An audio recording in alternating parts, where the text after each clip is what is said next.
안녕하세요. 릴리쌤입니다. 2025년 수능 영어 난이도를 한번 분석해 볼 건데요. 어제 수능 끝나자마자 제가 이걸 출력해서 풀어봤는데 이거를 쉽다, 물수능이다 라고 얘기하시는 선생님들도 계시고 우리 애들은 좀 못 쳤던데 어렵던데 하는 쌤들도 계셨고요.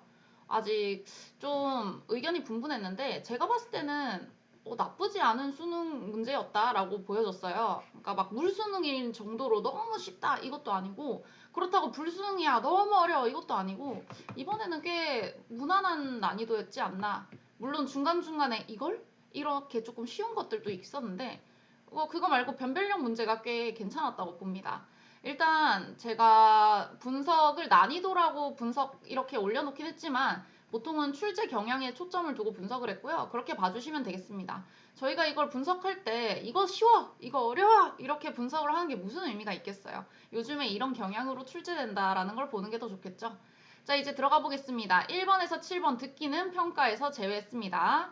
자, 18번에서 20번 특별히 어려운 내용 없이 무난하게 풀 수 있는 수준이었습니다. 21번 함의추론.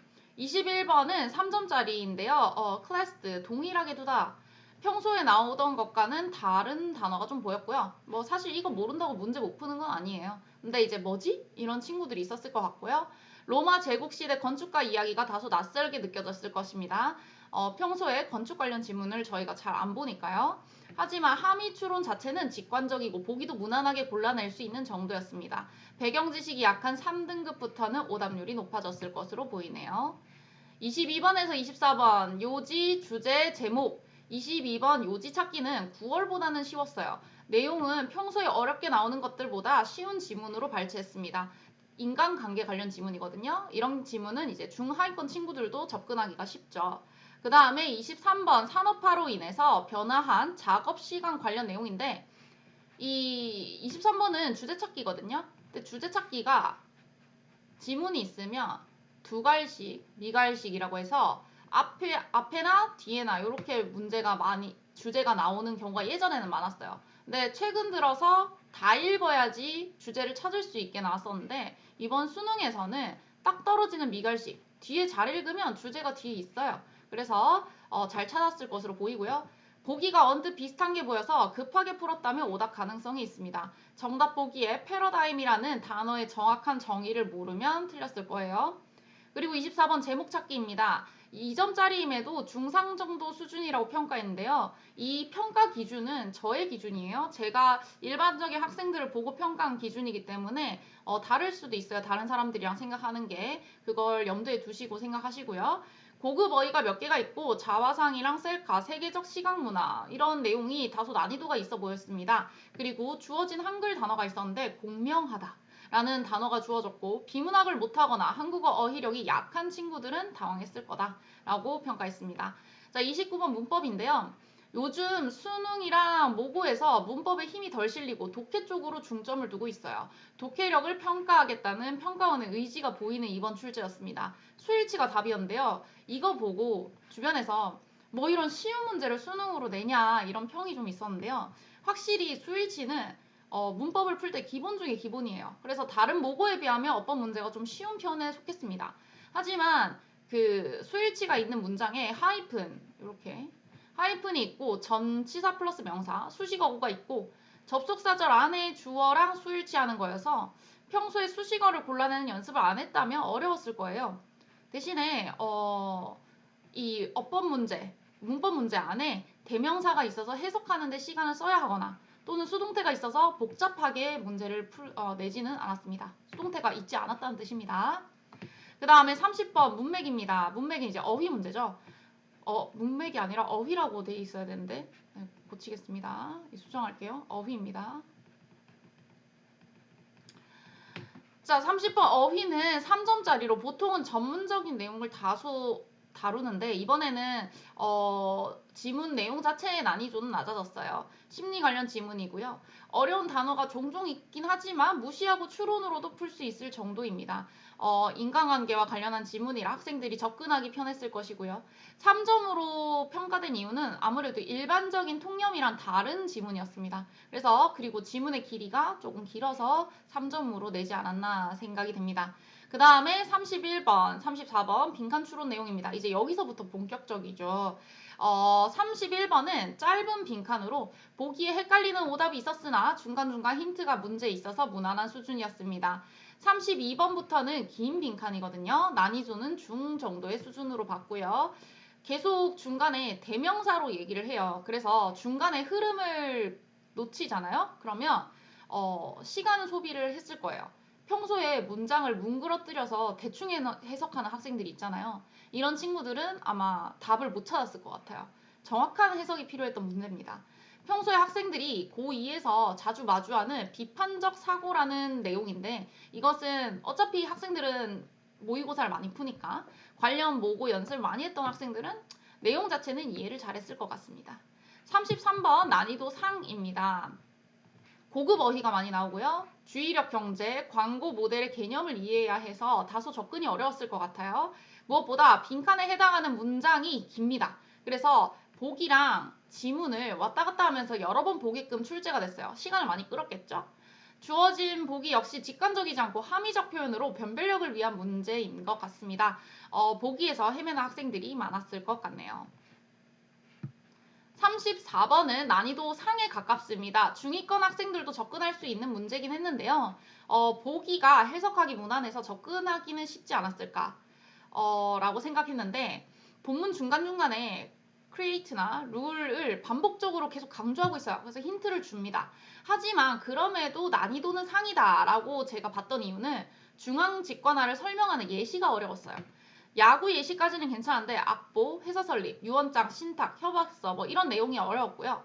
그리고 이 지문은 생산적인 활동까지를 추론하게 만드는 지문이었는데요. 이게 조금 난이도를 높이는 요인이 되었던 것 같아요. 지문에서는 규칙이 사람들의 패턴을 형성하고 행동을 제한하고 기회를 창출하고 이런 식으로 생산적인 활동이다 라고 직접적으로 나오진 않았어요. 그래서 애매한 상위권이랑 확고한 상위권을 구분해내기 위한 변별력 문제가 아니었나라고 생각됩니다.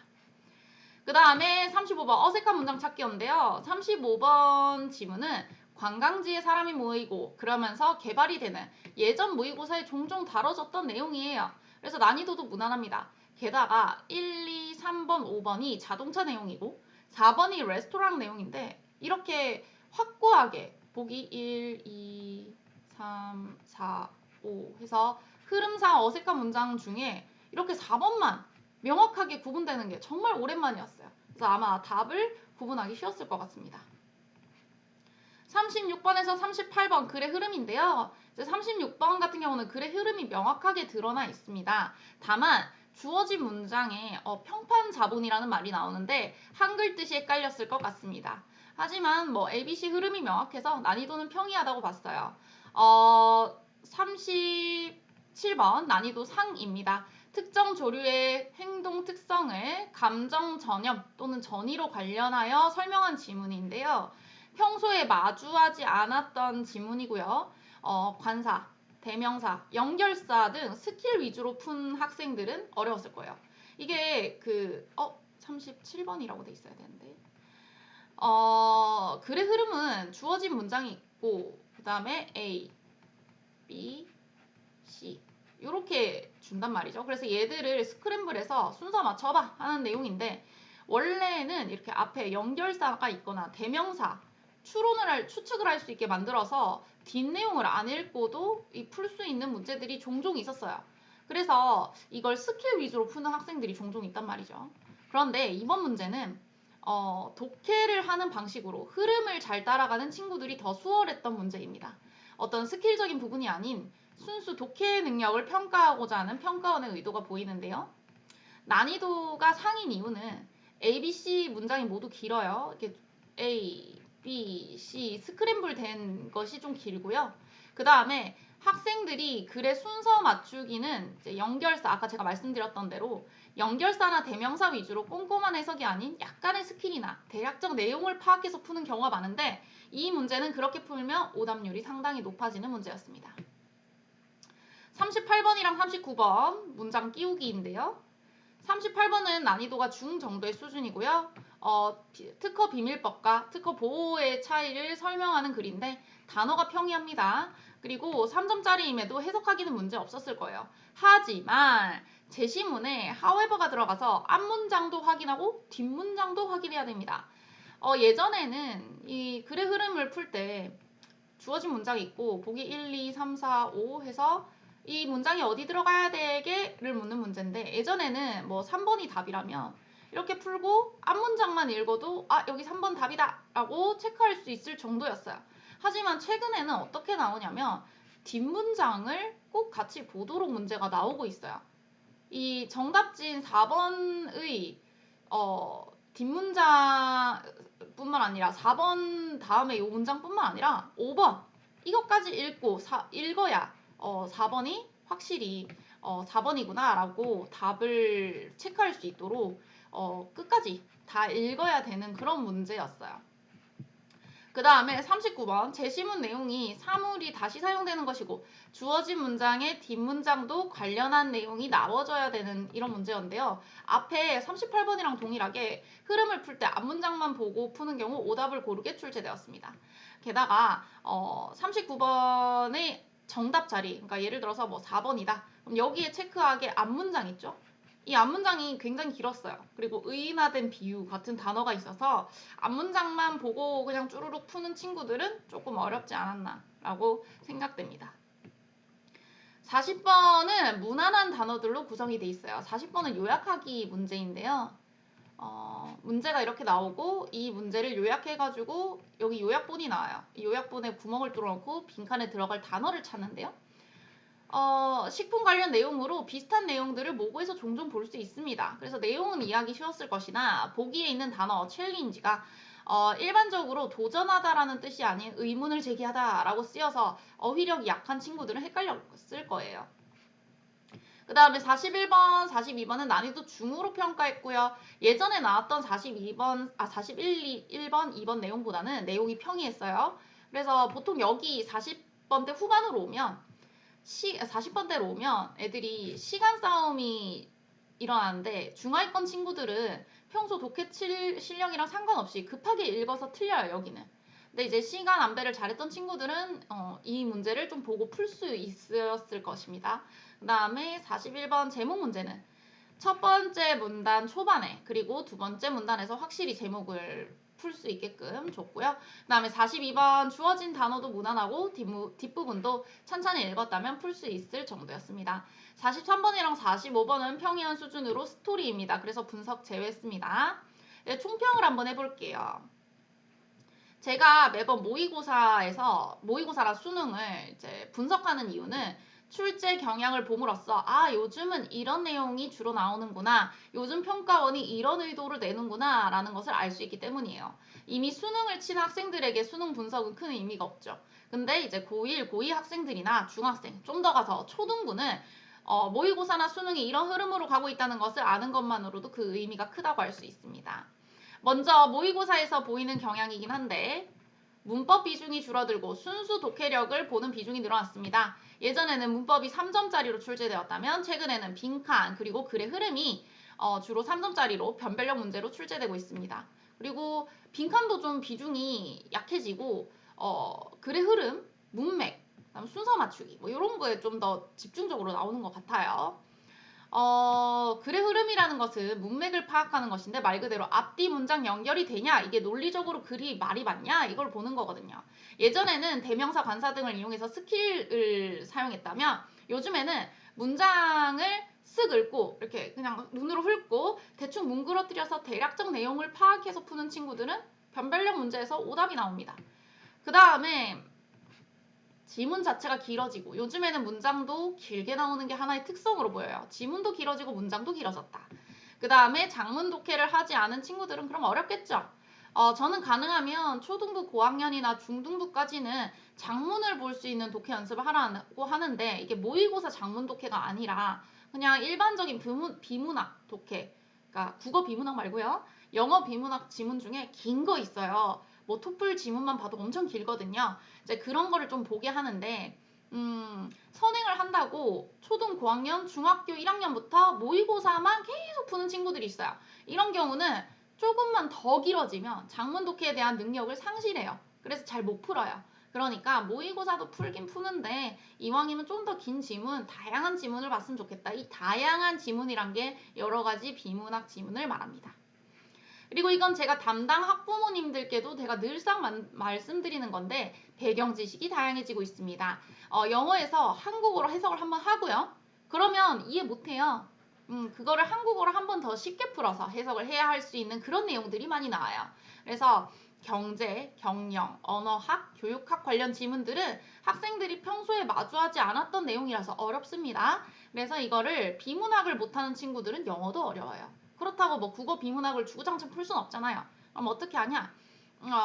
현 초등 중등이라면 배경 지식을 늘려야 돼요. 그러니까 장문 독해를 할 수 있도록 영어는 긴 지문을 학습하는 것을 추천하는데 모의고사를 푸는 것도 좋지만 이왕이면은 좀 더 쉽고 재밌는 토플 지문이라든지 아니면 뭐 또 잘 나와요. 요즘에 코스북들 그런 걸 좀 많이 접하는 걸 추천드리고요.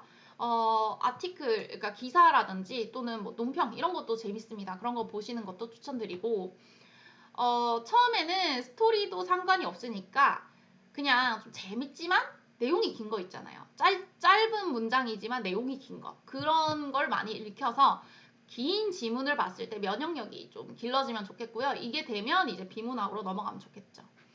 글의 흐름을 파악하기 위해서 초등부의 경우는 글쓰기가 진짜 큰 도움이 됩니다. 그러니까 에세이, 논리적으로 글을 구성해서 자기가 쓸 줄 안다면 글을 보는 능력도 길러지거든요.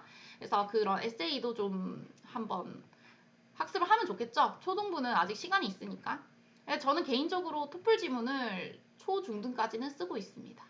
근데 고등부라면 당연히 그동안 출제되었던 모의고사를 풀어보게 되겠죠. 시간이 없으니까 토플이나 뭐 에세이를 할 시간이 없잖아요. 이런 경우에는 자주 틀리는 특정 배경 지식이 있을 거예요. 그거를 관련 지문만 추려서 다시 한번 풀어보는 것을 추천드려요.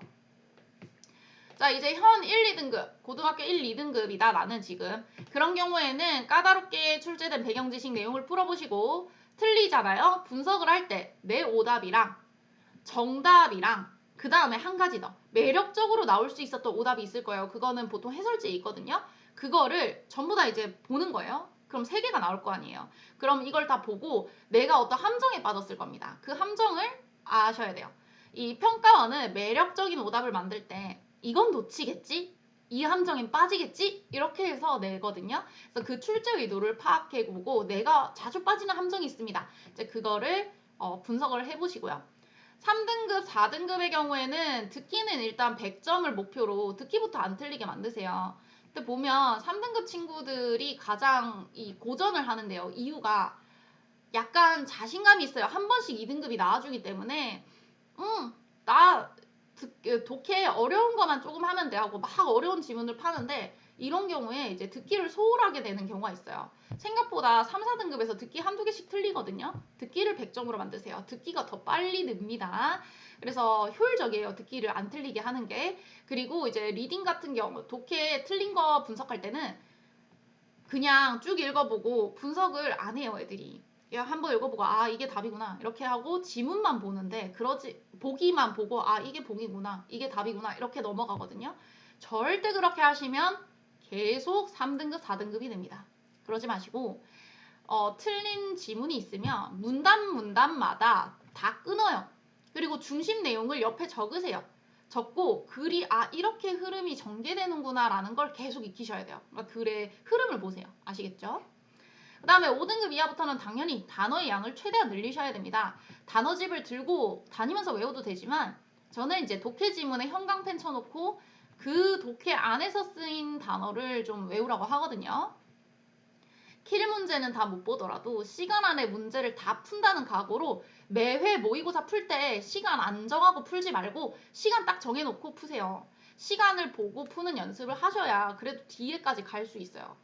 보통 5등급 이하부터는 앞에 뭐 풀고 뒤에 가면 시간이 없어서 못 풀거든요. 시간 연습하시면서 이제 틀린 문제를 분석을 하는데 단어 양을 늘리고 킬 문제 뭐 모르겠으면 일단 넘어가더라도 시간 안에 풀 수 있는 연습을 하는 게 좋겠습니다. 이게 전통적으로 모의고사나 수능은 시간 안배를 위해서 대명사만 보거나 이 어느 정도 레벨이 올라가면 대명사 보거나 어떤 부분은 생략하고 안 읽거나 하는 등의 일명 스킬을 배워서 푸는 경우가 많았어요. 물론 스킬이 있으면 좋아요. 근데 이제는 그 스킬만으로는 풀 수 없어요. 평가원이 요구하는 것은 글이 논리적으로 전개되는 것을 파악할 수 있는지거든요. 이 글의 전개를 파악할 수 있는 능력을 보는 거니까 스킬만 믿고 있으면 당연히 큰 문제가 생기겠죠. 이 지루하고 너무 고전적인 클리셰지만 많이 읽는 것이 독해력을 올리는 방법이에요. 이제 이렇게 얘기하면 학생이나 학부모들이 약간 뭐야 그냥 나도 아는 거야 이렇게 하면서 실망하시거든요. 하지만 공부에는 특별한 방법, 특별한 기술이 필요한 게 아니에요. 우리 애가 어떤 방법을 몰라서 그래요. 우리 애가 기술이 없어서 그래요. 선생님 제가 어떤 방법이나 기술을 모르겠어요. 기술이 있지 않아요. 물론 기술적 부분이 약간 도움을 주겠죠. 하지만 본질은 변하지 않습니다. 시간을 들이는 만큼 결과가 나와요. 제가 봤을 때 양과 질을 따졌을 때 이미 한국은 인강이나 또 일타 강사님들도 많고 주변 학원에서 모두 질적인 부분을 충족할 수 있어요. 그러니까 양에서 우리가 이제 다른 친구들이랑 승부를 할 때 내가 어떤 특정 너무 뛰어난 선생님, 너무 뛰어난 스킬 이런 걸로 구분이 되는 게 아니라는 거예요. 양에서 그 승부가 난다는 그 진리를 잊지 않기를 바라면서 이번 수능 분석을 마무리해 보도록 하겠습니다.